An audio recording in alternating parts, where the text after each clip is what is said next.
Elle se déplace du côté court au côté jardin pour couvrir tous les angles de la nouvelle. Pour savoir et comprendre, Sophie Durocher.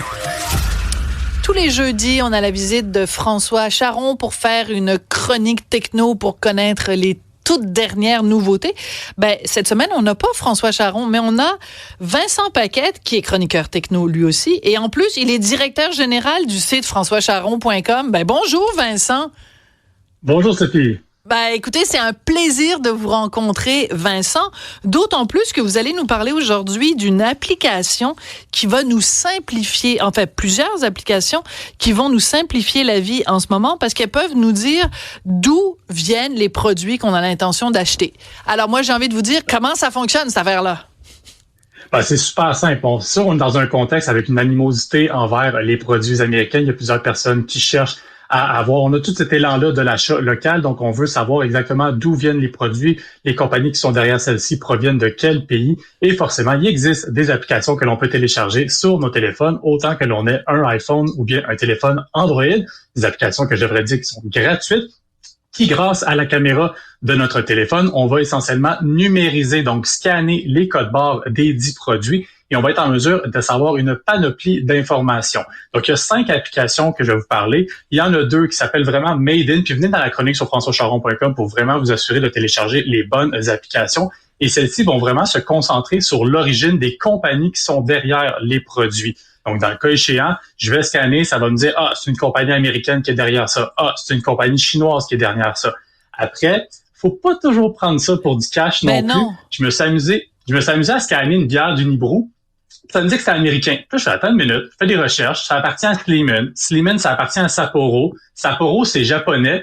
Donc là, à savoir pourquoi ça me dit que c'est américain. Donc, il y a certains résultats de recherche qui sont peut-être pas nécessairement très pointus. Toujours est-il également qu'il faut prendre en considération que ces applications-là vont pas prendre en considération à savoir si elles ont les manufactures ou si les produits ont été produits ici au Québec. Voilà. On a entendu cette semaine, on a entendu Heinz, on a entendu Lay's qui disait attendez une minute, là, on a des manufactures ici, on a des employés canadiens, des employés québécois, on prend des produits québécois. Ces applications-là ne prendront pas ça en considération. Si je scanne du Heinz, ça va me dire que c'est américain parce que Heinz, c'est américain. Donc, c'est vraiment si on est dans un niveau de boycott très élevé qu'on va peut-être vouloir se dire, attends une minute, je vais prendre un autre produit, je vais prendre le Sélection, je vais prendre vraiment un autre produit que celui qui m'est indiqué par l'application. D'ailleurs, Après, j'ouvre une parenthèse parce que nous, ici au 99,5 FM, on est une propriété de Leclerc Communication. Leclerc, c'est une compagnie québécoise, des gens de Québec, qui font les biscuits Leclerc. Et ça m'a beaucoup fait rigoler cette semaine parce qu'on parlait beaucoup de remplacer des biscuits américains par des biscuits québécois. Et je tiens à le dire, les frères Leclerc ne m'ont pas payé pour dire ceci. Pas plus que Berry Blossom ne m'a payé pour manger leur canneberge. Mais je trouve que c'est important plus on en parle, plus les gens découvrent quels sont les produits québécois.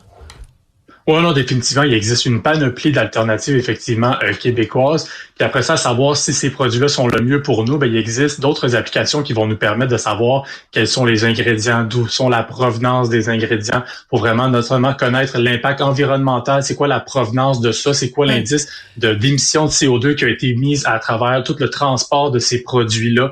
Des applications qui sont françaises avec des noms très français comme ScanUp ou Open Food Fact.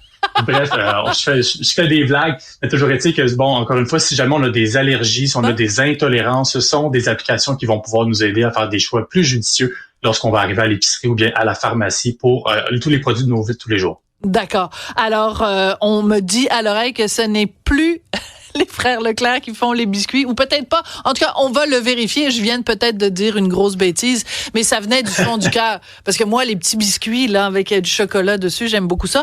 Je trouve ça très drôle, en effet, que les gens se préoccupent en ce moment d'avoir ces applications qui nous permettent de savoir d'où viennent les produits. Après ça, vous venez de rentrer, Vincent, une autre donnée qui est savoir est-ce que ces produits-là sont bien pour nous? Est-ce que, en effet, l'impact environnemental, ça commence à à devenir compliqué en tabarouette faire son épicerie. Parce que si moi, j'ai besoin d'une app pour savoir est-ce que le produit vient des États-Unis, alors il me dit non, ce produit-là vient des États-Unis, je ne l'achèterai pas. Oui, mais après, j'ai une autre app qui me dit est-ce qu'il y a trop de sucre? Ben, peut-être que le produit québécois, il est plus sucré que le produit américain. Peut-être que le produit québécois, son impact environnemental est plus grand. Fait qu'on finit par s'arracher les cheveux. Y a-t-il une application pour ça, pour s'empêcher de s'arracher les cheveux? Si ça existe, je vais te la trouver, puis je vais en reparler, mais après ça, à savoir, effectivement, il faut choisir son combat. Hein. Est-ce qu'on veut boycotter des produits américains? Est-ce qu'on va pouvoir prioriser notre santé? À chacun son combat, puis à chacun aussi à savoir si on a le temps, effectivement, comme tu le dis, d'utiliser toutes ces applications-là pour nous aider. Et je dirais quelque chose aussi d'assez simple, et peut-être que tu m'aimeras pas, Vincent, mais bon, moi, je veux bien toutes ces apps-là, mais en même temps, l'application Made In, tu nous as dit parfois, elle faisait des erreurs. Donc, des fois, la meilleure façon de s'assurer, c'est de faire ses propres recherches. Tu sais, je veux bien une app, là, mais des fois, l'intelligence humaine est pas mal aussi. Il y a un autre sujet dont tu voulais nous parler, Vincent Paquette, c'est des marchands québécois et canadiens qui sont prêts à nous donner des remises en argent quand on achète en ligne. Moi, je suis connue comme étant la gratteuse. Cybelle Olivier m'appelle la gratteuse. Fait que si je peux économiser de l'argent, je suis acheteuse, mon beau Vincent.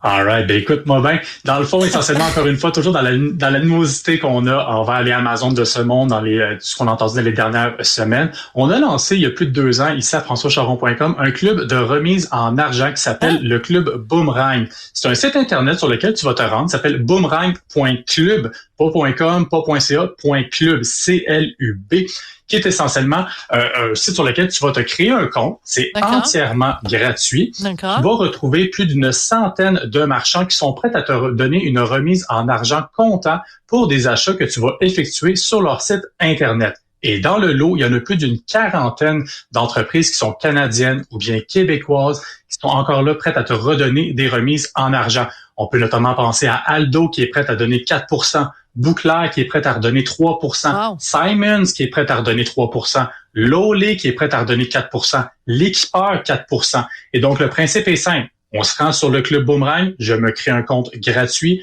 je clique sur le lien du marchand qui m'intéresse, Simons par exemple. Je vais être redirigé sur le site de Simons, toujours avec un lien qui va me permettre de m'authentifier auprès du Club Boomerang. J'achète pour 100$, dis donc, chez Simons. Je vais recevoir un courriel du club qui me dit « Bravo, ton achat a été enregistré. » Donc, 3% de 100$, ça fait 3$ dans mon compte. Et à mesure qu'on amasse justement cet argent-là, après ça, on peut le retirer via un transfert PayPal ou même par un chèque, un moyen d'obtenir. C'est même François lui-même qui les signe, je le vois, à tous les lundis matins, il y a sa pile de chèques, puis es-tu fier de signer tes chèques-là pour redonner l'argent aux gens qui ont utilisé le Club Boomerang? Alors, j'ai plus d'informations sur les frères Leclerc. Ben là, c'est parce qu'à un moment donné, là, j'ai dit en ondes que les Leclerc, qui étaient propriétaires du 99.5, étaient les mêmes que les biscuits. Alors, voici la précision. C'est la même famille, hein, parce qu'ils s'appellent tous des Leclerc, mais ce sont les oncles et les cousins. Donc, il y en a qui font des biscuits, il y en a qui font de la maudite bonne radio. Dans les deux cas, vous en avez pour votre argent. Voilà. J'ai vu dans tes compagnies qui offraient des escomptes sur boomerang.club qui avaient les crocs. As-tu vu les crocs? Ils ont sorti des crocs jaunes pour commandités par les Beatles, des crocs Yellow Submarine, des crocs. Okay. J'en suis pas encore remise. Je pense que je capote complètement. Alors, je sais pas si on peut les acheter sur ton club. Vincent Paquette de françoischaron.com. Ça a été vraiment un plaisir de faire ta connaissance. Merci beaucoup. À la semaine prochaine. Plaisir réciproque, au revoir. Merci à Hugo, merci à Jean-Philippe et merci à toi, ma belle Cybelle. Ben, merci à toi, Sophie. Et à demain. À demain. Débat, opinion et analyse.